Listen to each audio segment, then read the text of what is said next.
bonjour à tous et à toutes. L'émission Il est temps, la grâce infinie, la restauration quotidienne à travers la parole de Dieu. Bien-aimés, vivons quotidiennement la parole de Dieu et communiquons avec lui à travers ce qu'il a dit, car c'est cela sa définition. Il reste et demeure fidèle. Même si ton ennemi n'est pas d'accord, Dieu a déjà fait. Même s'il continue toujours à te condamner, Dieu compatit. Car il ne te connaît pas ton nom, il t'a fait grâce pour ce jour, pour ce mois, cette année. Gloire à son grand nom qui demeure éternellement. Écoute cette histoire et fais-en un rapprochement de ton pèlerinage terrestre. Car ton histoire est cachée dans ce récit du parcours de l'homme avec Dieu sur la terre des vivants. Les choses qui n'existaient pas, il les a menées à l'existence. Les hommes qui ont marqué les périodes et les époques et dont l'histoire a révélé les dimensions du Dieu très haut dans ses actions et qui fait l'objet de notre réussite. Car la Bible dit que les choses qui sont écrites sont pour notre instruction. Soyons encore tous bénis. Une lignée de prophètes, je voudrais dire une suite de prophètes qui marquaient le signe et l'annonce du grand prophète qui devait régner sur la terre éternellement. Et en même temps, la parole qui devait répandre son parfum sur la terre pour établir et s'établir, afin de ramener à l'ordre et à la liberté toute vie et pensée captive, pour la gloire du Dieu très haut, le créateur de l'univers. La marche avec Adam au jardin d'Éden. Adam, une figure de Jésus sur la terre avant le péché, Dieu a partagé une certaine intimité spirituelle avec lui dans la création. Au moment où celui-ci donne le nom à tous les animaux, ce qui a été approuvé et qui résiste jusqu'aujourd'hui. Et pourtant, ceci n'était réservé qu'au Créateur. Adam a gardé la nature sainte dans le jardin avant l'assistance, malgré qu'il était fait de la chair ou poussière. Donc, Adam n'a pas fait une alliance proprement dite avec Dieu, si ce n'est de garder le jardin d'Éden et le cultiver. Puis garder les recommandations de Dieu afin de conserver la nature sainte. Il a donc été un petit Dieu pour un moment. Qu'est-ce que Dieu nous dit ici, bien-aimés? Fais attention avec les assistants qui ne sont pas attentionnés à tes recommandations et celles de ton maître, le Créateur, car tu risqueras perdre ce qui fait ton bonheur. L'homme doit être un petit Dieu sur la terre à travers sa sainteté. La marche avec Noé. Dans cette génération impure, après le péché d'Adam, Dieu trouva un homme intègre et juste. Dieu a compris que malgré la méchanceté de l'homme et les différentes voies frayées par ce dernier, il y a des personnes qui peuvent écouter sa voix et mettre en valeur sa parole, car ils ont le sang royal, le sang céleste. La Bible dit, Noé trouva grâce aux yeux de l'Éternel. Dieu dit à Noé, la fin de toute chair est arrêtée par devers moi, car ils ont rempli la terre de violence. Voici, je vais les détruire avec la terre. Fais-toi une arche de bois de coffre. Tout ce qui est sur la terre périra. Mais toi, j'établis mon alliance avec toi. Tu entreras dans l'arche, toi et tes fils, ta femme et les femmes de tes fils. Dieu fait donc ici une alliance de vie avec Noé. Car toute chair mourra, dit-il, mais toi et ta famille, je vous garde en vie pour recommencer le monde. Bien-aimés, chaque chair doit avoir une alliance de vie avec Dieu le Créateur. Sois intègre et juste, mets en valeur ce que Dieu a dit, tu trouveras grâce à ses yeux. Car les choses qui arriveront en général à tout le monde te distingueront et tu seras épargné. La marche avec Abraham. Dieu trouva Abraham intègre dans sa patrie et la maison de son père. Malgré les faux dieux qui l'entouraient, il ne trouva pas son compte et refusa de les servir. Dieu appelle donc Abraham à part hors de son pays et fait une alliance avec lui. Dieu dit, je te bénirai et je rendrai ton nom très grand. Je fais de toi le père des nations. De toi sortira les rois. Ta postérité sera comme les étoiles du ciel. Abraham crut et cela lui fut imputé à justice.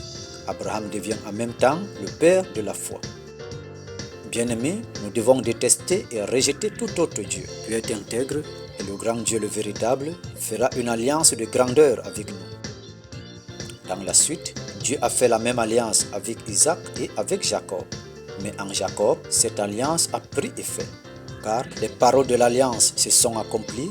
Il donne désormais à Jacob le nom d'Israël, ce qui veut dire l'accomplissement. Donc le Dieu d'Abraham, d'Isaac et de Jacob se définit aussi en Dieu d'Israël.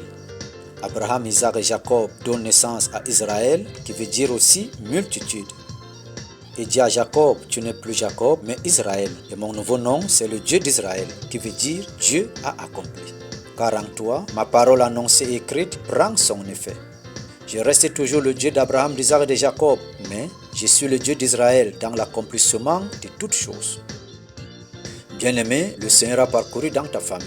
Tu dois être le point final où Dieu va accomplir sa promesse. Pour toi et pour ta famille, pour ta vision et pour le monde entier. Dieu est fidèle. Des entrailles d'Abraham, d'Isaac et de Jacob sont sortis les prophètes, les juges, les rois, les reines et autres. Et parmi les prophètes qui sont nés de la chair et du sang d'Abraham, d'Isaac et de Jacob, Moïse fut le prophète très remarquable. Comment? Avec tous les autres prophètes, les juges, rois, hommes intègres, Dieu disait, je marche avec toi, je serai avec toi, garde mes recommandations, garde mes commandements. Mais avec Moïse, dans son alliance avec Dieu, il dit, je vais descendre pour libérer mon peuple. Donc, il ne va pas seulement accompagner Moïse, mais il va descendre, entrer en Moïse et le rendre un petit Dieu sur terre. Cela veut dire qu'il va agir à travers Moïse, étant en lui et avec lui. Il faut aussi comprendre que c'est l'homme qui a causé avec Dieu, bouche à oreille, comme deux amis. Quelle est donc l'importance pour nous, si bien-aimés? Dieu ne doit pas seulement nous accompagner, mais il doit être en nous, à travers sa parole, pour nous garantir de la vie et être notre bouclier permanent, pour la gloire de Jésus-Christ. La marche de Dieu sur terre avec la présence de Jésus. Alors, avec tous les autres prophètes, rois, reines, juges et autres, Dieu marchait avec eux par moments et pour d'autres, étant en eux.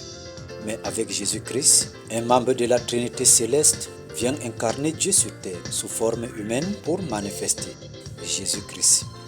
Dieu lui donne éternellement le trône de David, dont le fondement est l'œuvre céleste. Dieu ne marche pas seulement avec lui, Dieu n'est pas seulement en lui, mais Dieu lui-même en personne, dans sa toute plénitude.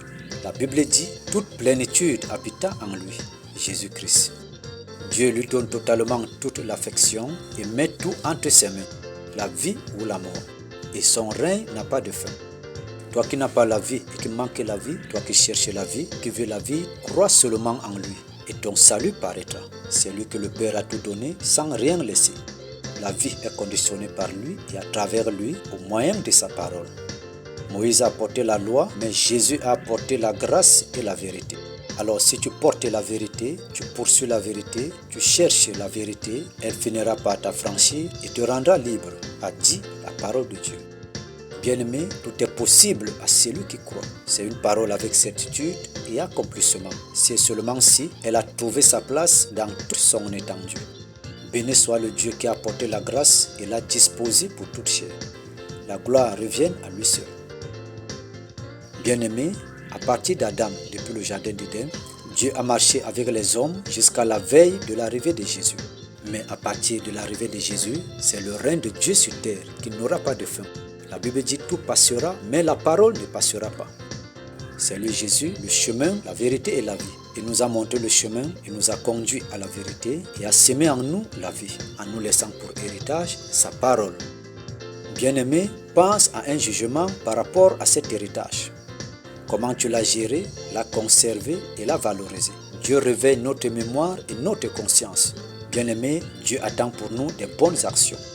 Que Dieu nous accorde la grâce et que cette année qui commence, nous prenons un nouveau engagement pour être à la place et surtout à la meilleure, car les temps sont courts. Jésus-Christ reviendra bientôt. Si ce récit a été intéressant pour toi, partage-en au moins à 15 personnes. Car bien aimé, la marche de 2024, c'est une marche vers l'accomplissement avec ton Seigneur. Jésus-Christ est à la porte. Gloire à Dieu. Pour plus d'informations et d'autres besoins spirituels ou alors un témoignage, adressez-vous au 00228 70 72 30 34 00228 70 72 30 34. Que Dieu nous protège, nous bénisse et bénisse notre année 2024. Au nom de Jésus-Christ. Amen.